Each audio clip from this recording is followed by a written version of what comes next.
you joined me in my Focus RS. So we've just got out of your amazing A35, and yeah, a bit of a comparison. So have you been in a Focus RS before? I've never been in one. Right, so it's a little bit of a strange comparison. Obviously they don't make this car anymore and it's different, but it's same kind of philosophy. 4-wheel drive, big power, lots of fun. Yeah, and as you are well aware, I love your A35. I've shared it plenty of times on the channel, and it is great. This is gonna feel a little bit different. Yeah. But it's interesting. Immediately, the difference I feel is that it's just kind of obviously the interior, right? It's you know, it's just a different place. Yeah, I think so. And but I'm looking forward to my drive. Yes, I think it's kind of like, if you think about well, the A35 is obviously a lot more modern, and I think this is and this is where I'm. What year is this one? This is a 2018. Yeah. Obviously, it's based on a Focus from 2012's kind of development. Okay, right, okay. So yeah, you're going to have more scratchy plastics. It's got Android Auto. I came up here on that, and it worked perfectly fine. But certainly not as modern for 2023. If that's your kind of that's what you're kind of going for. I like this car because it's just before the age of when cars started becoming a little bit different. A little OPF's got involved.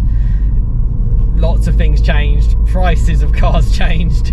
Everything kind of went to pieces. And I'm not for one second going to say that an A35 owner is particularly going, I want to get a Focus RS. But hey, we've got the opportunity, and I've got the opportunity to kind of show you what this is like. I mean, I'm just a car lover, so yeah, it's just great to experience it. And I don't want to put words in your mouth. No, don't. But how are you finding the comfort of this? So yeah. Do you know what it reminds me of? Right? So it reminds me of when I was a little kid, getting into my brother's mate's Beetle.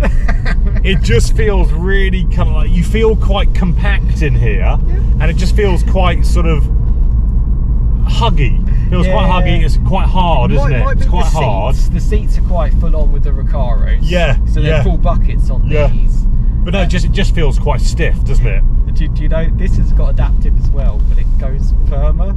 Yeah. It doesn't go any softer. Yeah. So, and I'll be completely honest with you. When I've had family in here or friends or anyone, they've all said it's a little bit too bouncy and it's a little bit too firm. And I kind of do agree with them. I think unless you're really like a diehard into your cars. Yeah, and I think the other main for me, from car to car, if you're asking me my comparison of how it feels, I feel far more upright in this. Oh, okay. Yeah. So I feel higher up, whereas in my car I feel lower. It's more like almost being in a go-kart. Yes. So that's the other main difference. Yeah, and I'll agree with you on that. I think one of the things a lot of people said about this car is you do sit quite high. It's very Focus hatchback. Whereas I think the A-Class in general tries to be a bit lower, tries to be sportier. So the A35 obviously kind of amplifies that. Yeah.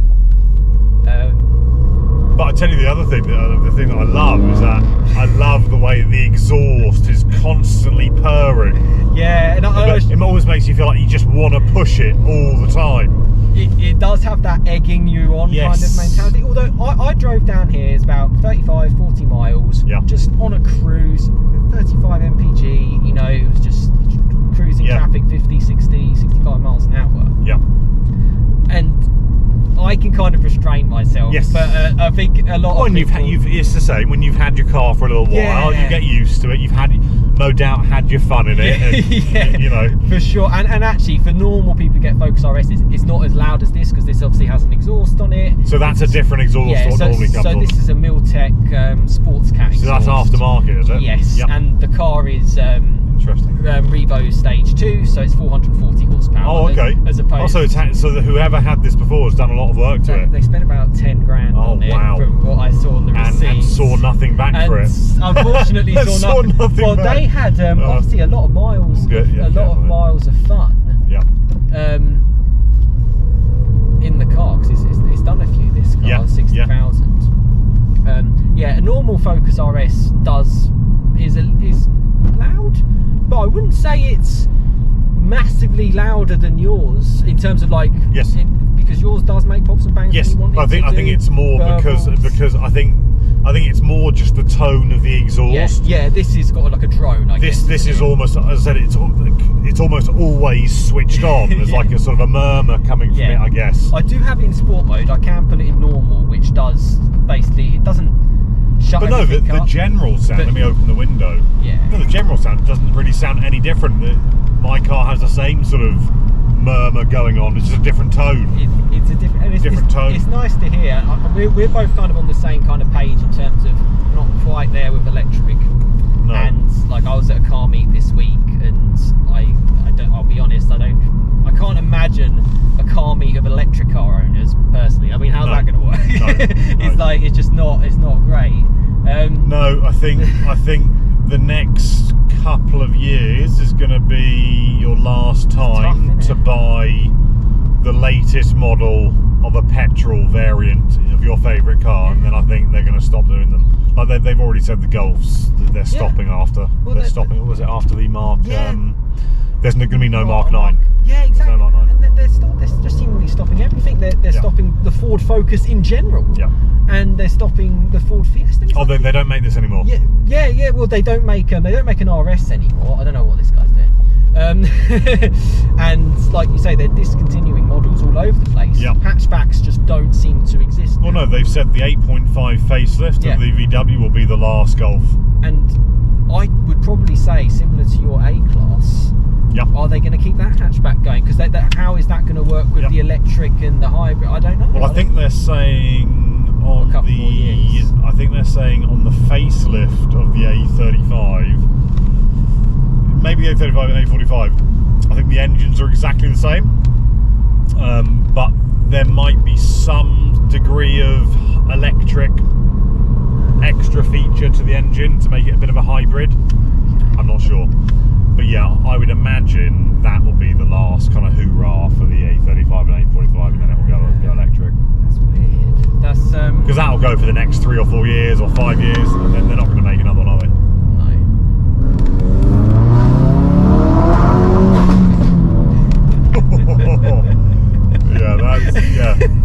That's direct. It's direct. That's direct. But I actually, to be honest with you, I would probably say your car is probably faster than mine simply because of the gearbox. Yes. I'd say. But what I loved about that is, and I think that's the biggest thing for me in this, it's got a kind of an old school rawness to it. I love that. I love that. So yes, look, we've moved with the modern day and everything's getting smoother and more effortless. But I like the experience of being in this now, feeling that kind of rawness. Oh, that's good to hear you say that. No, I do. It's a lot of fun. It reminds me in that respect of the R32. Oh, really? So was yours a manual, your R32? Oh, wow. Yeah. Well, they only started doing DSG on the Mark 6. Oh, yeah. But that must have been something. Because what were they? 250-ish horsepower? Which one? The R32. Yeah, about 250. Yeah. So, and again, but it was that raw sort of, because it was manual and the gear and the noise and that 3.2 V6 made. I mean, that was a ridiculous engine, and you know. God, and what's that thing you're holding down there? The handbrake. Oh my god. No, and you know what? I've looked at R32s, and the big thing that puts me off is the tax. They're like £650 in tax alone. So even if you get a car for £6,000, you're paying most of it. Just wow. I know, it's just the emissions that hit. Of course. The UK kind of messed us all around. Yeah. Which is a shame. But I've never driven an R32, but I've admired them. It was just good fun. It was the noise it made, like, you know. And again, you just felt like you wanted to just rev it just to get that noise. Yeah. And that was, so that didn't even have a turbo, did it? That would have just been pure for the engine. 3.2 V6, yeah. Yeah, and then I think that's the thing now. Why is that guy got his hand out? Oh, he's indicating. Oh my god. That's proper old school, right? Yeah, his indicators obviously don't work. Okay, that's random. But yeah, so I suppose I've definitely got this as like my inner child. Yep. That's where it's kind of come from. Yep.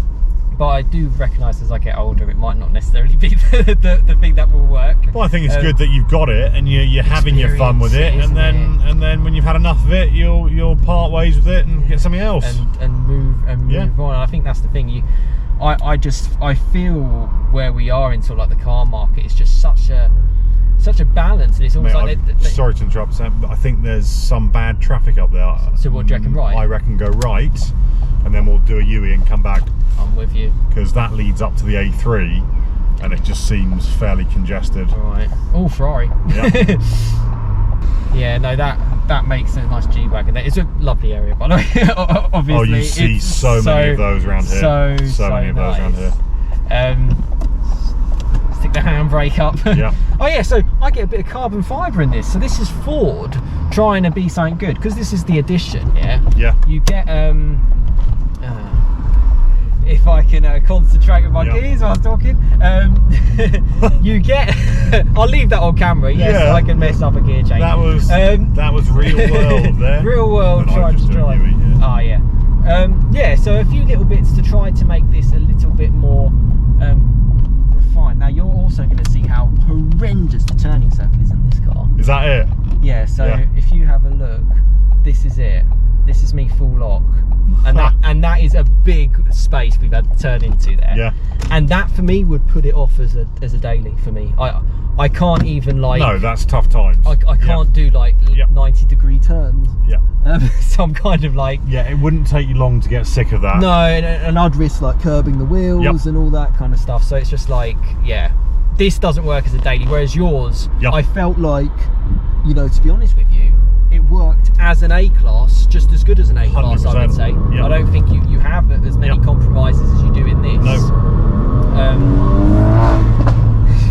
Yeah, this is just come out, have some fun. It is literally just make a load of noise, rev it as much as you can. And I can't believe the previous owner did so many miles in this car. He did about 59,000. So it must have been his daily. It must have been what he was driving. Must have just like motorwayed it or something. But for me, I'm like, it's a fun weekend blast. I don't have to do mega miles to enjoy this. No.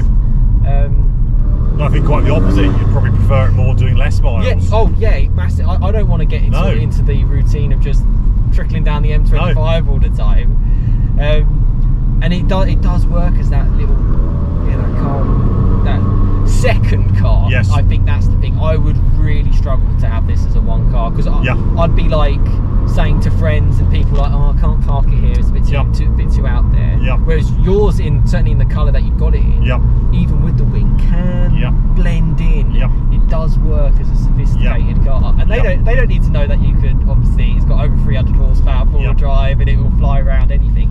But the 19-inch blacked out wheels and the wing and all the other bits do make it sort of I have to say it's hard, because obviously you can't see it on the move as I could. Yeah. It looks really good on the move, and with the pan roof as well, because it is like that kind of like, it blends nicely with the wing as like a little like fighter jet kind of look. Yeah. Exactly. It's got that going for it. Yeah. So how have you found like your last few months in this now? You know what, because this has been like a dream car for me for so long, I was so almost worried. I was like, I've built up so much expectations. I've read all about it, and the moment I got in, I was like, oh yeah, shit, this is good. Like this is what I was expecting. This is met my expectations. This is what I wanted. I'm glad it's got the little bits to it in terms of like a louder exhaust and a little bit more power. I drove this stock, and they're pretty slow stock. Are they? Yeah, they're surprisingly slow. It's 350 horsepower stock, but it's like a weak 350. It's not like a German. You know how like the Golf. Now when they're saying, oh, it's 310, but actually you take it on a dyno and it's 340, 350. Yeah. And they're obviously just doing that for like I don't know, emissions or whatever. Exactly. They're trying to get away with it. But no, I have liked this. And what's it like now going back into your Golf? Well, you know what? The first weirdest thing with the Golf is, because mine's a manual, the clutch is firmer in the Golf. Is it? But similar to your Mercedes, you sit a lot lower in the Golf R. I don't know if you remember that with yours. Yeah, that's for sure. You can really plant the seat. Yeah. Whereas here I am, I'm quite high up. Yeah. So, and it's a 3-door as well. So I kind of almost feel just as special in that car. Yeah. And it is more comfortable. I can do a U-turn on itself. Yeah. And this is why I still have it. I see this as a car as like, it probably won't be forever. Yes. Who knows? Who knows how long I can keep hold of it. Yeah. And that's where I feel your A35 has its trump card as well. It's like it does those two worlds. Yep. You know, if you have to do a boring drive, you know. Well, I think that's why, as I was saying in the previous video, I think that's why I don't. One of the main reasons I'm not looking at anything else, because it has the looks, the sporty looks. It has the speed and the fun when you want it. You know, you whack it in Sport Plus mode, it just turns into an animal. And then it has the relaxed kind of like, as you said, sophistication, where you just cruise around and it's your everyday car. Mercedes do that class. And they've done that really well. So it doesn't leave me looking for anything else. Which is difficult in itself as well. I'm the same. I'm very much the same as you. I'll check on Auto Trader bits and I'll be like, either something will be ridiculously expensive, or it's like I don't find that any better than what I've had. And maybe it is an age thing. Maybe we have got to a point where it's like you can't keep.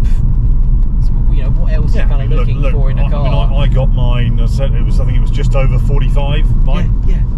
But it's fully spec'd. It's got every. It was a year old when I got it, barely. A couple of thousand miles on it. And I was just thinking to myself, there's nothing else I could get. Not at that price point. At this price point, that is anywhere near, for me, as a package, anywhere near as good. For me personally. A35 versus Focus RS, I know it's an interesting little topic, but you love your cars, I love it too.